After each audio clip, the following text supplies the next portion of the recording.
यकीन मरकज़े अहले सुन्नत है तू,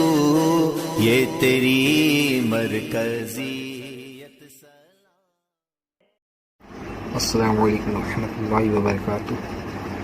हज़रत सिकंदर वारसी साहब, मेरा आपसे सवाल है कि लड़का शादी से पहले नामर्द है, उसको पता है, फिर भी झूठ बोल के मुआशरे में अपनी इज़्ज़त की खातिर किसी लड़की से शादी किया उसने, और फिर जब लड़की वालों को पता चला, वो चाहते हैं कि वो लड़के से खुला ले ले लड़की के साथ, तो अभी क्या हुक्म है शरीयत? तो लड़के पे क्या जुर्माना डाल सकते हैं उस लड़के पे कि उसने झूठ बोल के शादी किया? मतलब इतना सब लड़कियों ने को मतलब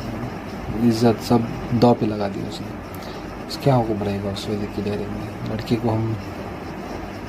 शरीयत के दायरे में क्या कर सकते हैं, प्लीज़ आप बता दीजिए। वालेकुम अस्सलाम व रहमतुल्लाह। ये आपने ठीक किया कि सवाल को जो है वो ऑडियो में भेजा। अभी इसे ऑडियो बोलें या वीडियो बोलें, खैर जो भी है, अगर आप लिख के भेजते तो मैं शायद इतनी तफसील उसमें नहीं बताता, बल्कि जवाब भी शायद मुश्किल होता आपको देना। लेकिन आपने ऑडियो में सवाल पूछा तो ये ज़्यादा बेहतर विकल्प आपने अपनाया, ताकि मैं इसका तफसील से जवाब दे सकूँगा।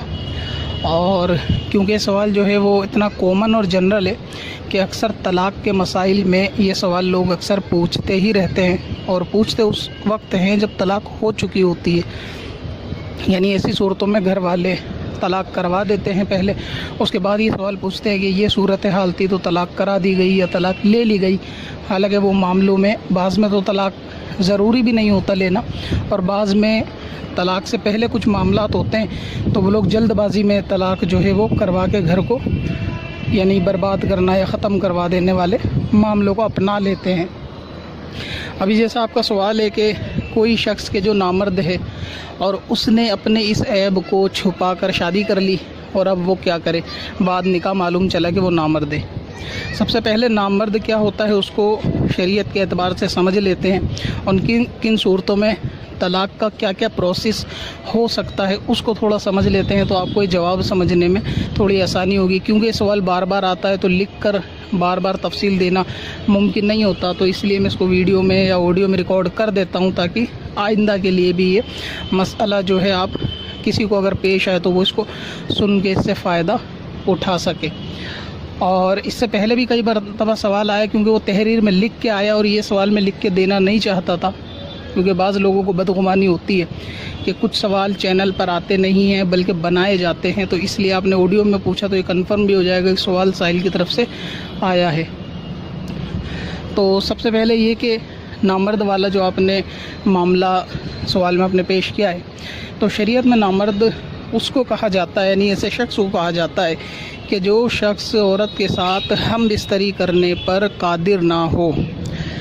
उसको नामर्द कहा जाता है। हम बिस्तरी करने पे कादिर ना हो से क्या मुराद होती है? इसका मतलब ये है कि आदमी के प्राइवेट पार्ट्स में, उसके पेनिस में इतनी सख्ती भी ना हो, इतना इंतशार ही ना होता हो कि वो औरत के साथ शहवत के साथ सेक्स कर सके, यानी औरत के साथ हम बिस्तर हो सके, या और आसान ज़ुबान में समझे कि औरत की शर्मगाह में अपनी शर्मगाह को दाखिल कर सके।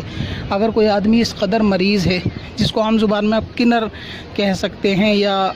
हिजड़ा वग़ैरह भी कहते हैं या गे कहते हैं, कि जिसके अंदर हम बिस्तरी करने की ताकत नहीं होती, तो ताकत ना होने से मुराद ये होता है कि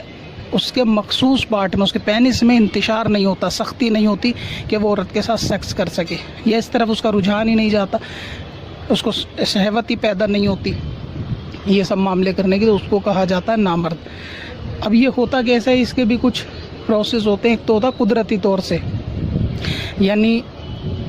कुदरती तौर से ही बंदे के अंदर ऐसा कोई उज्र पाया जाता है कि जिससे वो हम बिस्तरी नहीं कर सकता। और एक सूरत होती है कि बंदा कुदरती तौर से तो नहीं था, लेकिन बाद में कुछ ऐसे मामले हुए, और वो मामले जैसे कि कोई सड़क हादसा हुआ, कोई ऐसा एक्सीडेंट हुआ कि जिसकी बिना पर कोई नस दब गई, या कोई injury inside of private parts जो है वो हो गई, जिसकी वजह से आदमी जो है वो नामर्द हो गया। या फिर ऐसा भी हो सकता है कि किसी ने किसी पर बंदिश करा दी, जादू करा दिया, और उसको जादू के ज़रिए से नामर्द कर दिया गया। या फिर इसकी सूरत ये भी होती है कि प्राइवेट पार्ट में डायरेक्ट कोई चोट लग गई या कोई चीज़ लगी जिससे कोई नस ब्लॉक हुई या कोई ऐसा मामला हुआ कि जिसकी वजह से उसका प्राइवेट पार्ट में सख्ती ख़त्म हो गई कि अब वो जिमा हम बिस्तरी कर ही नहीं सकता, इस तरह से नामर्द भी हो जाते हैं। या ऐसा भी हो सकता है कि पहले उसको कोई और बीमारी हो जिसकी वजह से हार्ड दवाइयाँ खाई हो, जिसके रिएक्शन में ये एक्शन हुआ हो कि उसके अंदर से ये मामला ख़त्म हो गए, नहीं दूसरी दवाइयों का साइड इफ़ेक्ट आप इसको कह लें कि जिसकी वजह से आदमी जो है वो नामर्द हो जाता है। या इसका तीसरा रीज़न होता है किसी की इम्यूनिटी पावर इतनी कमज़ोर है, इतना वीक है कि उसको अक्सर बुखार रहता ही है, या और वो बुखार नमूनिया में या टाइफाइड में बदल जाता है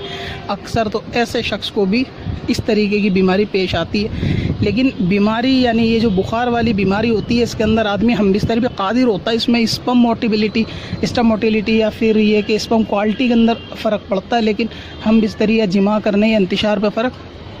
नहीं पड़ता। तो अब ये कि अगर कोई शख्स ऐसा है कि जो किसी एक ख़ास औरत से हम बिस्तरी नहीं कर पाता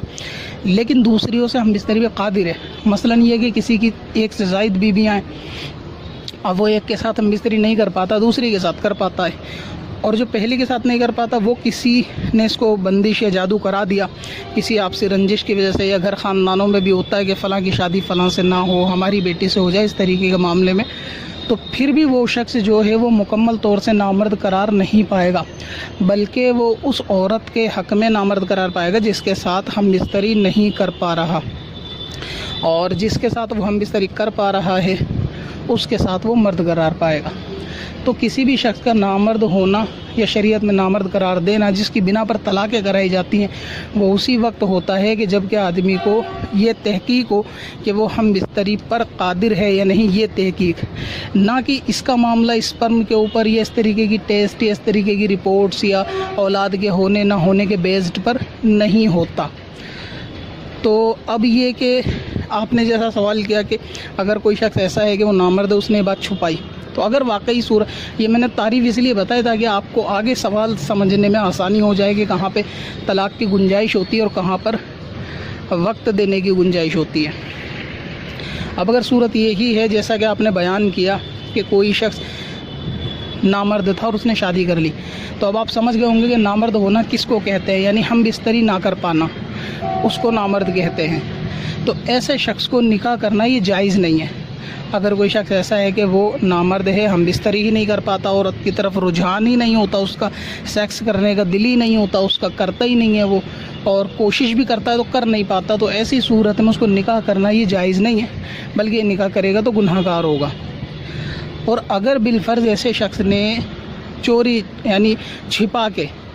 अपने ऐब को या अपने बीमारी को छिपा के निकाह कर भी लिया, तो इस शख्स पे वाजिब है कि ये अपनी औरत को तलाक दे के रुखसत करे।